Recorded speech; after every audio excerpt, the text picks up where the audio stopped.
I know many of you may have seen my habit tracking video, but I gotta be honest with you, tracking my habits is not helping me with consistency. So what I'm gonna share in this video is why that was happening, all the takeaways that I have learned from tracking my habits for 11 months, and whether or not I'm gonna keep tracking them. Well, let me share in this video why is that, and also the takeaways that I have got from 11 months tracking my habits, and whether or not I'm gonna keep tracking them. Let's get into the video. Okay, so first of all, a little bit of background. How am I tracking my habits right now? So right now I have chosen to track 4 habits at the same time. So why did I just choose 4? Because I don't believe in tracking too many habits. I prefer to optimize to don't be overwhelmed rather than stacking a lot of habits that I have to do daily, because I think realistically I will not be able to do them and I will just feel overwhelmed. And we all know that feeling overwhelmed will make us much less productive. So this is the 4 habits that I have chosen, and I'm going to explain you why.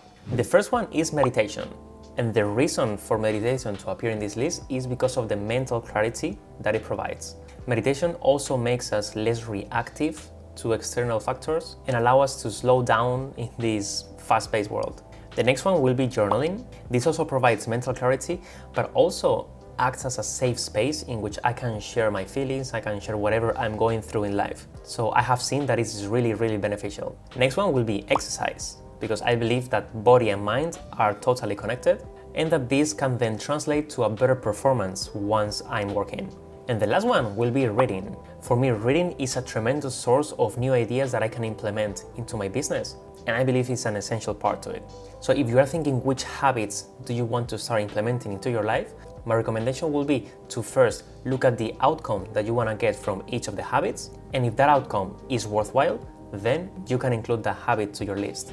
But if you are just doing it to follow the trend, for example meditation, that a lot of people are talking about it, but you are really not sure, but you start it and you don't feel the benefits and it's something that you dread doing, probably you don't need it in your list. So let's try to be a little bit self-aware whenever we're choosing which habits to follow. And now, how am I tracking my habits? Well, I have developed a system here in Notion, and I always access it through my focus page. This page is the page that displays everything that is going on for me in today's date. So here I have a link to my habit tracker in which I'm just going to create a new entry every day and check the habits as I do them. And that is the only thing that I need to do. All the rest is automatic. Now, whenever I want to see which is the status of my habits, I have this habits page in which I have all the data.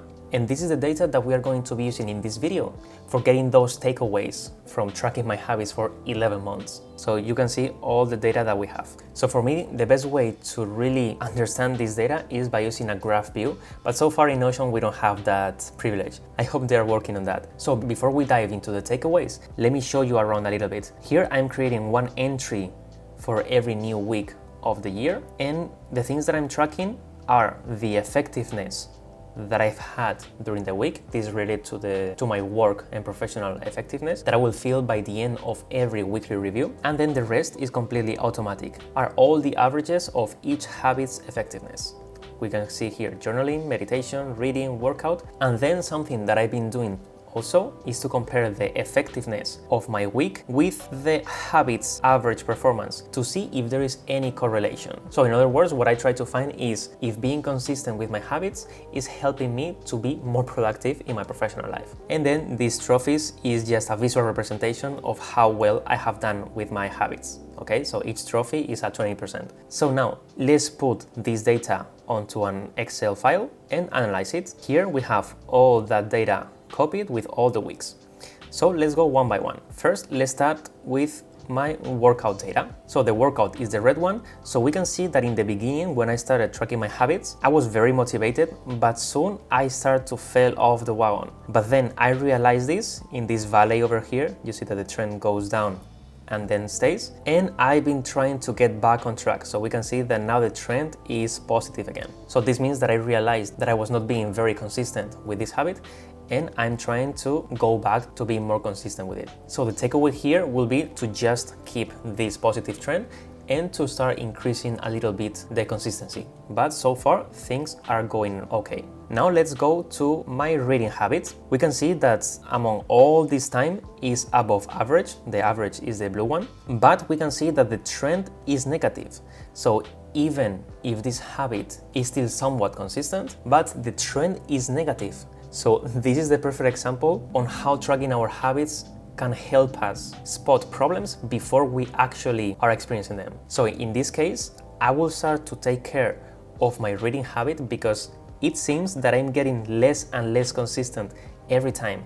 And since the difference is very small every week, I cannot see it. But with this big picture image, I'm totally able to see it. So therefore the takeaway will be to take care of this habit because is in a negative trend. Okay, so next one will be meditation. And this is a mess of a habit. We can see that it's all the time under the average and that just some weeks I have remembered, like these dots, I have remembered to take care of this habit, but I never have managed to be consistent with it. So what this tells me is that I haven't found a way to incorporate this habit into my day-to-day life.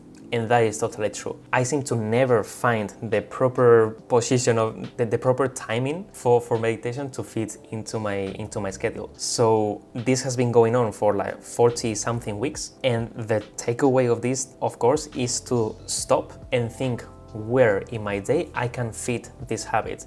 Because just by forcing myself to do it is not being enough. So I need some plan. And now let's go to the fourth habit, which is journaling. Here we can see that is more or less in part to the average performance, but also the trend started to go down and then be more or less stable around this level, like 0.4. But for the past weeks, this has increased a lot. And 2 weeks in a row, these two, I have been able to do it every day, which I have never been able in all these weeks. So which has been the difference? I'm afraid to tell that since I have started journaling in Rome, I haven't missed a day. And I've been using Rome for this for the past 3 weeks. And in this current week, it's still going to be 100% consistency. So it seems that using Rome for journaling is really helping me in honing this habit. Before I was doing it on paper, and probably that was a little bit of friction that I didn't realize, but that was preventing me from really honing this habit. So let's see how this goes. The takeaway will be to just continue what I'm doing, and let's see if this keeps consistent or if it's just the novelty of using a new app and I'm gonna fall back to the previous consistency. And if that happens, then I will have to find a new way to tackle this. Okay, but now what if we look at the average performance? We can see that in the beginning of my habit tracking, I was being much more consistent than later, right? So my guess is that whenever we are starting to track our habits, it's a novelty, it's something that we haven't done before, and we have our habits more in our minds. So therefore we are going to do them more just for the sake of tracking them and see our numbers go up. But soon, and that novelty effect starts to don't have any power over us. And then we fall back to what will be our average habits performance. But now in the end, it seems that the trend is going to start to go down. Probably this is due to journaling being now at 100%, but let's see how this goes so I can really start to see that trend. Okay, so now let's go back to Notion, because the magic of Notion is that we are able to cross that data with all the data that we have in our system. And as I said before, I'm also tracking the effectiveness in every of my weeks. And here I have translated that effectiveness into its percentage, so I am able to see if there is any correlation between my habits and my professional effectiveness. So this is what this column is telling me. If it's positive, it means that I've been more effective versus the consistency of my habits in that week. And if it's negative, it's that my habits has been more consistent than that week's effectiveness. So we can see here that the average is plus 35.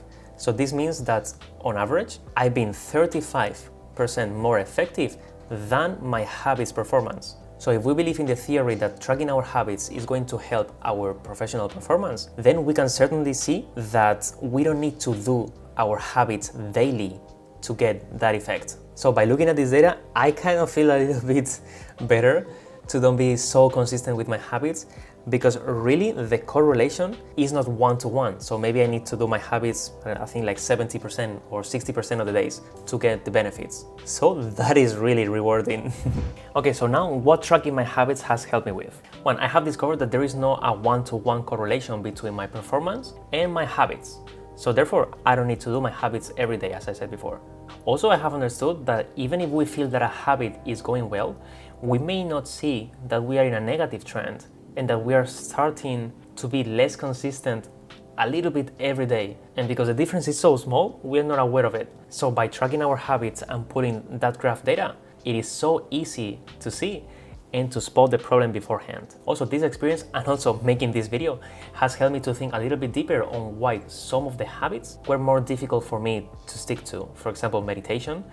You have seen that it was a mess. So by making this video and trying to get all these takeaways, I have realized that I need to stop trying to throw willpower at the problem and just trying to meditate whenever I remember, and trying to find a place for meditation to fit into my day. Maybe I can use the habit stacking strategy from James Clear, or I don't know, something else. And now, what tracking my habits didn't help me with? Well, with being more consistent with my habits. We were able to see that this was just a short-term impact, and that after that novelty, it faded away and went down. So the fact that tracking our habits helps with consistency is not really true in my case. But I would be so interested to know in the comments if you guys find that tracking habits can really help you be more consistent with them, or if it's just me.